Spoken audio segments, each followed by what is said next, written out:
시간은 좀 다소 지났지만 우리 말씀을 좀 살펴보고 은혜 받는 시간 되었으면 좋겠습니다. 저는 이제 오늘부터 몇 주 동안 설교 시리즈의 제목을 어떻게 정할까 고민을 좀 했습니다. 그러다가 기도하다가 60년 된 우리 교회, 60년 된 우리 교회라고 하는 제목으로 좀 했으면 좋겠다, 이런 생각이 되었습니다. 이제 5월 말 6월 초 중순까지 교회 설립 60주년을 맞이하여서 크고 작은 행사들 몇 가지를 준비를 했습니다. 알고 계신 바대로 우리 종암제일교회는 60년 전에 이 지역이 아주 가난했다고 제가 들었습니다. 개천변에 처음에 천막으로 시작한 교회가 지금 어여치 이제 많은 성도들을 구원해내는 방주의 역할을 감당하게 된 것에 너무나도 감사하지 않을 수가 없습니다. 아마 그 초기 시절에 함께하고 계셨던 분들이 여기 소수지만 제가 보니까 앉아 계신데 여러분들의 노고와, 물론 하나님의 은혜이지만 여러분들의 헌신과 기도의 무릎이 교회를 이렇게 만들어 왔고, 이 풍파 많은 큰 현대사를 지내오면서 우리 교회도 부침이 없었던 것은 아닌 것 같아요. 그럼에도 불구하고 셈이 깊은 교회로, 또 직전까지 코로나의 3년의 어려운 기간에도 큰 동요 없이 이렇게 왔던 것에는 첫 번째는 하나님의 은혜를 감사하지 않을 수가 없고, 또 미약하게 시작하였지만 그 가운데 보여주셨던 여러분의 모범과 헌신이 있었기에 가능한 것이리라 생각이 되어집니다. 저도 그랬고 여러분들도 그랬고 우리의 인생의 교회가 전부였어요. 저도 교회가 전부였습니다. 아예 10대 시절부터 저도 인생의 중심이 전부 다 교회였습니다. 교회를 언제 가느냐, 주일에 가고 주중에 언제 가느냐에 따라서 다른 약속을 잡았습니다. 아마 그렇게 하신 분들이 많을 거예요. 시간을 들였죠. 헌신했죠. 물질도 바쳤죠. 제가 알기로도 우리 교회 여기 옆에 교육관을 붙이는 이 공사를 할 때에도 많은 분들의 헌신이 있었고, 우리 어르신들을 위해서 엘리베이터가 필요하다고 했을 때도 많은 분들의 헌신이 있었기 때문에 이 자리까지 왔다고 생각이 되어집니다. 저와 여러분들은 그렇게 교회를 사랑했어요. 종암제일교회를 사랑했고, 저도 어린 시절에 제가 자랐던 모교회를 사랑을 했지만 더불어서 사역했던 길게 있었던 교회도 있었고, 아주 큰 아픔이 있었던 교회도 있었고, 아주 작은 교회도 있어 봤습니다. 그런데 교회가 크든 작든 그 교회에 나름의 그 영광이 있더라고요. 하나님이 그 교회를 너무너무 아름답게 세워주신 거예요. 그렇게 우리는 정말 교회를 사랑해 왔습니다. 여러분 60년 동안 너무 수고하셨고, 우리 행사가 그냥 행사로 그치지 않았으면 좋겠고, 첫째로는 모든 공로 다 하나님께 있습니다. 모든 공로 다 예수님께로 돌려드립니다. 우리 요한계시록의 고백이 그거잖아요. 면류관을 벗어서 그분 앞에 다 던져드려요. 그 무슨 말입니까? 지금까지는 인생을 살아오다가 우리가 면류관을 쓰고 살아왔어요. 내가 잘난 것 같았어요. 그런데 보좌에 앉아 계신 어린 양 예수 그리스도를 보니 나도 모르게 면류관을 벗는 거예요. 그분의 영광이었구나. 내 젊음으로, 내 열정으로, 내 자랑으로 한 것 같았었는데 보자마자 거기 교회 지도자들이 면류관을 벗어서 그분 앞에 다 돌려드리더라고요.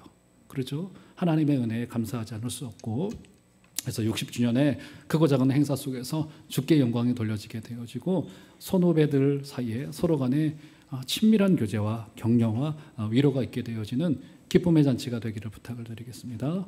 홈커밍 데이 때도 어색해하지 마시고 다들 오세요. 우리 장로님들이 아주 정성스럽게 준비를 했고, 우리에게 지나가신 분들, 여러분 아시는 분도 계시고 모르는 분도 계시겠지만 5월 20일 다 오셔가지고 저녁 식사도 좀 맛있게 하겠죠. 그죠? 제가 메뉴는 모르겠지만 식사도 하고 가시고, 그리고 6월 11일 기념 예배 중에는 우리 영상으로 보고 계신 분들 우리 제 눈을 똑바로 한번 보시겠어요?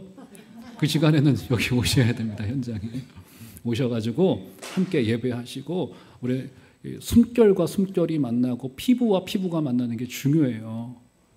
우리 한 3, 4개월 전에 우리 성신대학교 교수 목사님들이 성명서를 하나 발표를 했습니다. 이 코로나 엔데믹 시대로 접어들면서 이 예배 어떻게 할 거냐, 예배를 지금까지 이제 우리가 어쩔 수 없는 방편으로 이 팬데믹 시대에 우리가 영상의 예배로 집에서 예배하셨던 분들이 대다수였단 말이에요. 모든 교회가. 근데 이제 엔데믹 시대로 와서 이걸 정리를 한번 할 필요가 있는 거죠.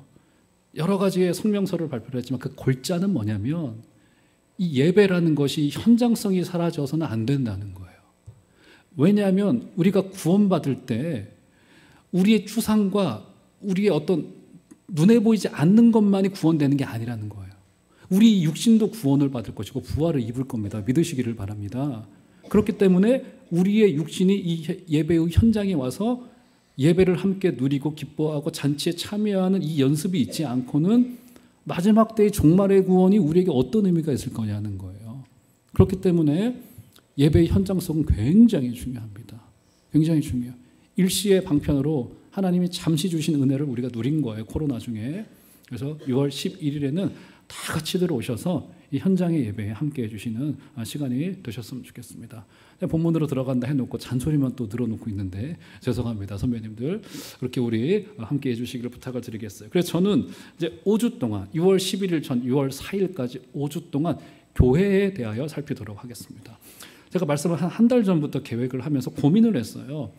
제가 이제 교리 이런 거를 좀 좋아해서 좀 이렇게 교리적으로 한 번도 안 해봤으니까 이 교회가 에클레시아인데 이게 합성어이고 그래서 이 어떤 의미가 있는지를 좀 한번 나눠봐도 좋겠다. 좀 쉽게 좀 전달을 해보면 좋겠다 하다가 이게 아무래도 내용이 어려워지게 돼요.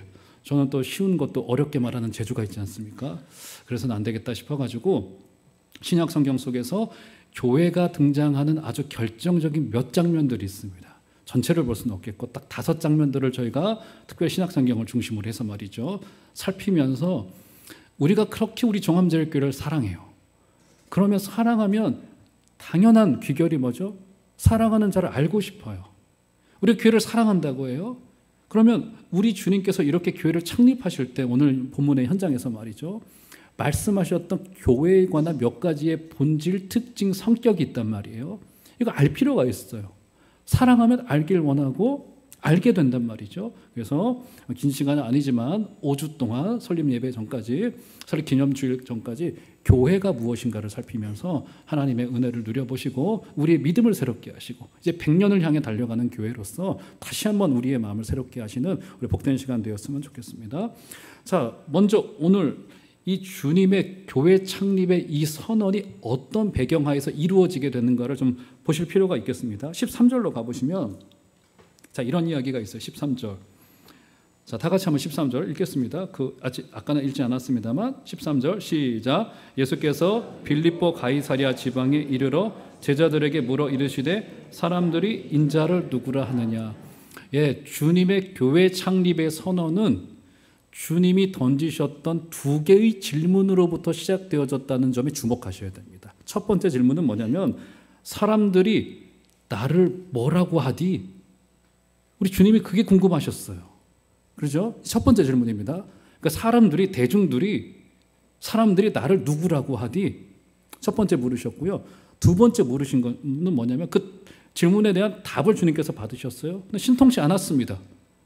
그러면 너희들은 나를 따라오고 있는 제자들 너희들은 나를 누구라고 생각해? 이 2가지의 질문에 따라서 베드로의 신앙 고백이 있었고 이 신앙 고백 위에 주님께서 주님의 교회를 세우시겠다고 약속하셨습니다. 조금만 자세히 살펴보도록 하시죠. 13절에 보시면 이 선언을 하게 된 지역 이름이 등장하고 있어요. 어디라고 말합니까, 여러분? 예, 빌립보 가이사랴라고 하는 굉장히 독특한 도시였습니다. 그 이름이 독특한 도시였어요. 가이사랴 빌립보 혹은 빌립보 가이사랴라고 불렀던 도시였습니다. 여러분 느낌이 오시죠? 가이사랴 빌립보 2 단어의 합성어입니다. 가이사랴는 뭡니까 여러분? 가이사랴 뭐예요? 네, 황제의 직함이었던 가이사와 그 지역의 분봉왕으로 통치하고 있었던 빌립이 본인의 이름을 넣어서 가이사랴 빌립보라고 하는 계획도시를 하나 세운 거예요. 그게 지금 뭡니까? 로마의 속국으로 있으면서 에서족 속의 출신이었던 빌립이라고 하는 분봉왕이 자신의 나라를 다스리다가 도시를 하나 건설하고 싶었어요. 우리나라 세종시처럼 말이죠. 그래서 도시를 건축을 하고는 구성을 하고는 도시 이름을 뭘로 할까 고민을 하다가 내 이름도 쓱 하나 집어넣고 내 이름만 넣기에는 로마의 눈치가 보이니까 로마 황제의 직함을 갖다가 끼워다 넣은 거예요. 그래서 가이사랴 빌립보라고 하는 도시의 이름을 지은 겁니다. 그러니까 어떻게 보면은 이 가이사랴 빌립보라고 하는 이 이름 속에서 우리가 뭘 발견할 수 있는 거예요? 이 빌립이 자기를 위한 정치를 일단 잘했던 거예요. 그리고 그 시대상을 정확히 보여주고 있는 그림인 거예요. 그 어떤 세력과 그 어떤 권세도 로마를 향하여 대항할 수 없었습니다. 로마는 그 시대의 시대 정신이었고 힘이었고 논리였고 하나의 기준이었어요. 거절할 수 없는 것이었습니다. 그러니까 빌립이 얼마나 로마의 눈치를 보았던지 도시의 이름을 지을 때 거기에 로마 황제의 직함이었던 가이사 시저죠. 시저의 이름을 넣을 수밖에 없는 그 시대의 분위기가 여기에 있었던 거예요. 그러니까 가이사랴 빌립보는 어떤 도시였던 겁니까? 황제의 논리, 로마의 힘의 정치, 로마의 가치관, 로마의 정서, 로마의 질서가 가득했던 도시였습니다. 게다가 이 도시는 베세다는 이스라엘 지도가 길쭉하게 있지 않습니까? 제일 최북단이 베세다라고 하는 도시였는데 여기서부터도 40km 더 위로 올라가야지만 있었던 도시였어요.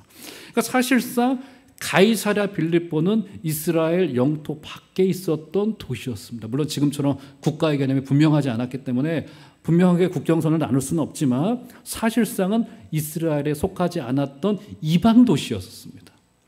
우리 주님의 사역은 거의 대부분 이스라엘 영토 안에서 이루어졌어요. 아주 드문 경우를 제외하고는. 오늘 본문과 같이 말이죠. 오늘 주님은 이렇게 외유를 하셨어요. 아주 멀리까지로. 왜 그러셨을까요? 주님이 지금 이스라엘 내에서 너무나도 사역으로 핍박을 당하셨고 지치셨습니다. 제자들 며칠 데리고 가이사랴 빌립보로 가서 잠시 쉼을 위하여서 가셨던지 그것은 알지 못해요. 근데 그 지역을 방문을 하셨어요.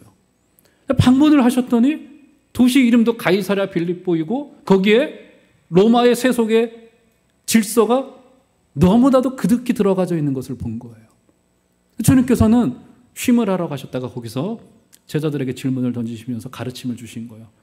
사람들이 나를 뭐라고 하디? 이런 세상 속에서 여러분 이 질문은요.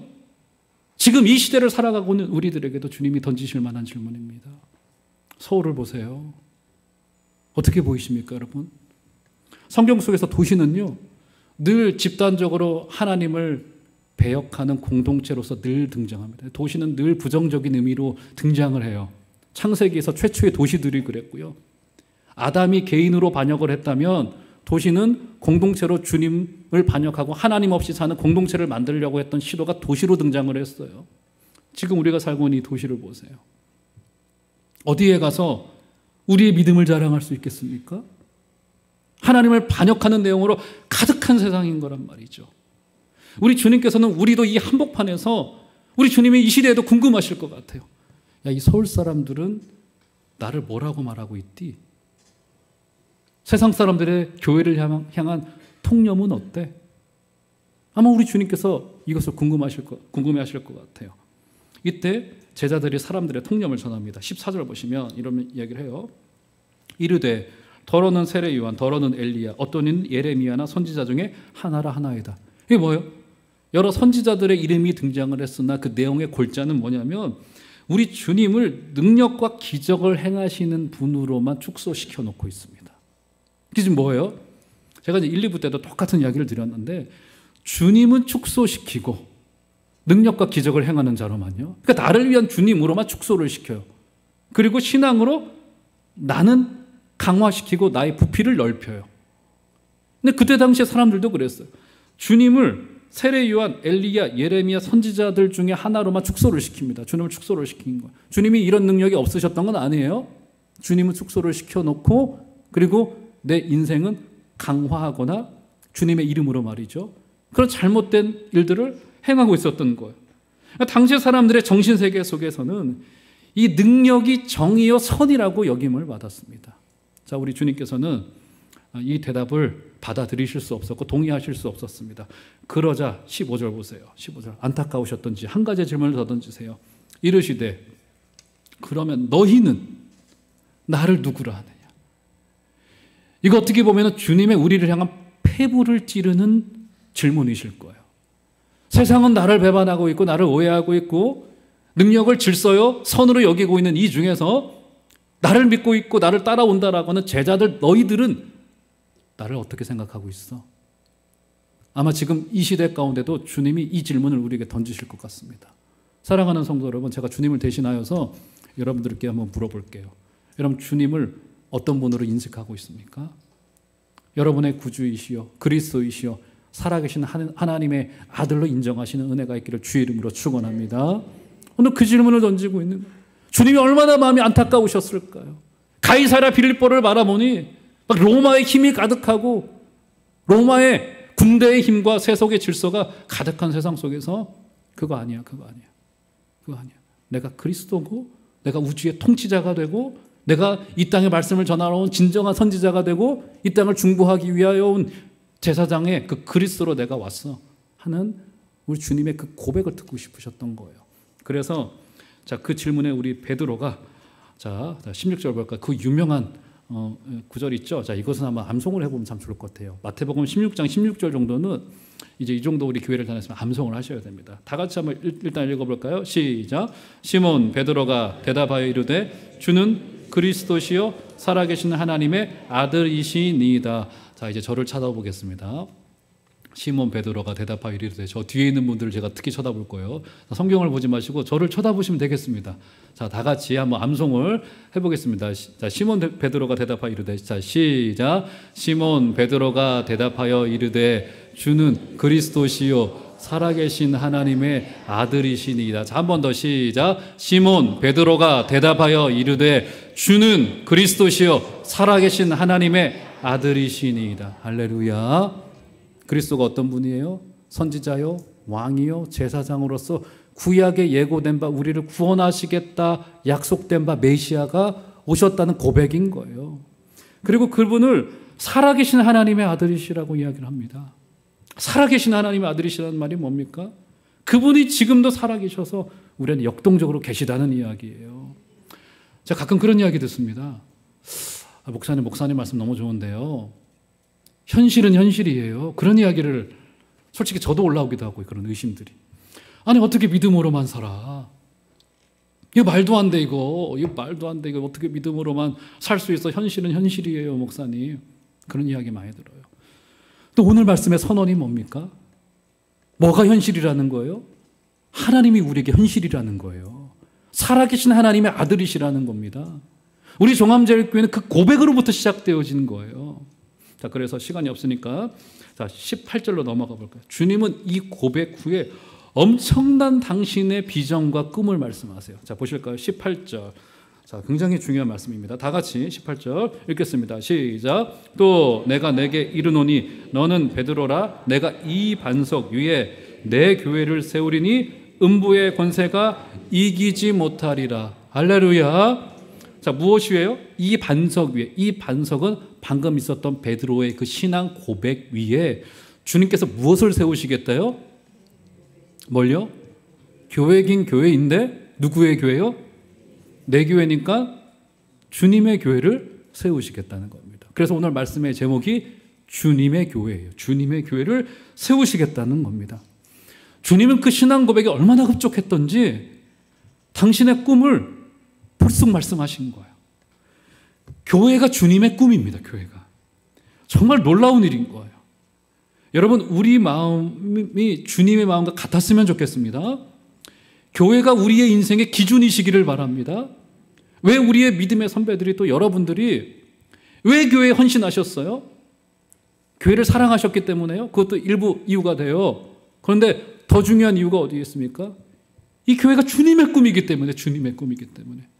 우리를 사랑하시고 구원하신 주님의 꿈이 바로 이 종암제일교회이기 때문이에요. 그래서 이 교회에 관한 굉장히 중요한 세 가지의 특징이 묘사되어지고 있는데, 그 첫 번째가 뭐냐면 이 교회가 주님의 교회, 주님께서 내 교회라고 말씀하셨습니다. 아주 의도적으로 당신의 교회라고 말씀하셨어요. 이것은 내 교회다. 내가 세운, 내가 창립한 내 교회다라고 말씀을 하셨습니다. 여러분, 이 고백이 왜 중요하냐면요, 제가 이제 역사학자나 이제 그 세속적인 역사학자나 사회학자의 글을 읽는 걸 재밌어합니다. 제가 지금도 책을 한 권 읽고 있는데, 책 제목이 뭐냐면 굉장히 독특한 책이에요. 철학자와 늑대라고 하는 책입니다. 한번 읽어보세요. 굉장히 재미있어요. 한 철학자가 늑대를 키워가면서 인생을 조망하는 이야기인 건데, 물론 세속의 관점으로 합니다만 번뜩이는 인사이트가 있어요. 근데 이런 분들의 책을 읽어보면은 교회에 관한 이야기를 쓰지 않을 수가 없어요. 왜냐하면 역사 속에 교회가 했던 역할들이 너무나도 크기 때문에 교회를 칭찬을 합니다. 대부분 칭찬해요. 왜냐하면 객관적으로 보면 교회는 칭찬을 받을 수밖에 없어요. 너무나도 헌신을 많이 했기 때문에 대사회를 향하여서도 말이죠. 그런데 본질로 한 발자국 한꺼풀을 벗기고 들어가면 절대로 동의되기 어려운 게 있어요. 그게 뭐냐면 모든 세속적인 철학자들은 교회를 우연의 산물로 봅니다. 역사의 부산물로 봐요. 그 말은 뭐냐면 인간의 필요 때문에 생겨났다는 거예요. 근데 그게 아니에요. 오늘 성경 말씀에 보면은 이 교회는 우리 주님께서 내가 내 교회를 세우겠다라고 하는 당위성, 절대성이 이 안에 담겨져 있는 거예요. 우리 종합제일교회는 물론 사람의 열심이 동원되어졌고 누군가의 소망이 동원되어졌지만 인간의 열심, 인간의 필요, 인간의 어떤 역사적인 생각들, 역사적인 부산물로서 우리 종합제일교회가 존재하는 것이 아니라 이 교회는 우리 주님이 가지고 계셨던 우주적인 꿈이 심겨진 꿈이 자라는 땅, 주님의 비전이 있는 곳이라는 것입니다. 사랑하는 성도 여러분, 이 교회는 첫 번째 주님의 교회라고 하는 사실을 꼭 기억하시고 에베소서에서 그래서 말하는 바대로 머리 대신 주님을 붙드시고 지체로서 서로를 섬겨주시는 복된 은혜 있으시길 주의 이름으로 축원합니다. 첫 번째 특징이 주님의 교회고요. 두 번째 특징, 그래서 보세요. 18절 후반절 보시면 내 교회를 세우리니 음부의 권세가 이기지 못하리라. 두 번째 특징이 어떤 권세가요? 음부의 권세. 이것은 종합을 하자면 죽음의 권세예요. 즉 무슨 말이 됩니까?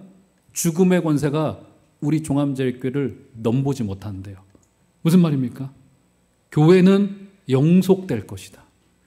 주님 오시는 날까지 교회는 절대로 사라지지 않습니다. 이게 중요한 사실인 거예요. 물론 우리 종합제일교회가 저는 그러진 않기를 바랍니다만 코로나와도 같이 우리가 어찌할 수 없는 어려움을 맞이할 수도 있어요. 그때 교회라고 하는 방주도 여전히 흔들리게 될 것입니다. 하지만 걱정하고 염려하지 말 것은 이 교회는 영속하게 될 것이고 주님의 몸으로서 주님 오시는 그날까지 영원할 것을 믿으시기를 바랍니다. 그래서 지혜로우신 여러분들, 우리가 주식을 투자할 때 어디에 투자합니까? 상품성 높고 성장하고 영원할 것에 투자하는 거잖아요. 여러분 인생 어디에 투자하시겠어요? 영원한 하나님의 교회에 여러분의 인생을 투자하시는 지혜가 있기를 부탁을 드립니다. 두 번째, 음부의 권세가 넘보지 못할 것이다. 마지막 세 번째입니다. 그러면서 교회에게 중요한 권세 한 가지를 줘요. 19절. 자, 마지막 다 같이 한번 읽겠습니다. 시작. 내가 천국 열쇠를 내게 주리니 내가 땅에서 무엇이든지 매면 하늘에서도 매일 것이요 내가 땅에서 무엇이든지 풀면 하늘에서도 풀리리라 하시고, 교회에게 영원할 것에 관한 약속을 주시고 세 번째의 특징으로서 교회에게 뭘 줍니까? 천국 열쇠를 너희들 손에 쥐어주겠다라고 이야기를 합니다. 열쇠라는 게 뭡니까? 열쇠? 예전에 우리 여러분들 그 마당에 있는 집에서 사실 때 곳간이 이제 마당에 계실 때 곳간 열쇠가 있으셨잖아요. 열쇠를 쥔 사람이 권세를 가진 거예요. 열쇠라고 하는 것은 권세를 뜻합니다. 권세. 근데 이 권세가 무슨 역할을 하냐면 매고 풀어버린대요. 매기도 하고 풀어버린대요. 매고 푼다는 것은요, 전통적으로 성경 속에서 가르침을 이야기를 합니다. 그러니까 무슨 말이 되냐면 19절을 종합해 보자면 교회가 전하고 가르치는 바대로 사람들이 구원을 받을 수도 있고 우리가 가르치지 않고 전하지 않으면 구원받지 못할 수도 있다는 엄중한 책임과 권세가 우리 가운데 있다는 거예요. 교회는 이런 하나님의 은혜도 받았고 동시에 책임도 받았다는 겁니다. 교회가 얼마나 중요합니까? 우리가 가르치는 대로 구원이 이루어질 수도 있고요, 이루어지지 않을 수도 있다는 사실을 우리에게 말해주고 있어요. 사랑하는 교회이신 성도 여러분, 저와 여러분들이 다시 한번 하나님의 가르침 위에 서시기를 부탁을 드리겠습니다. 왜냐하면 우리가 가르치고 산 바대로 구원이 이루어질 수도 있고요, 매어버릴 수도 있기 때문인 겁니다.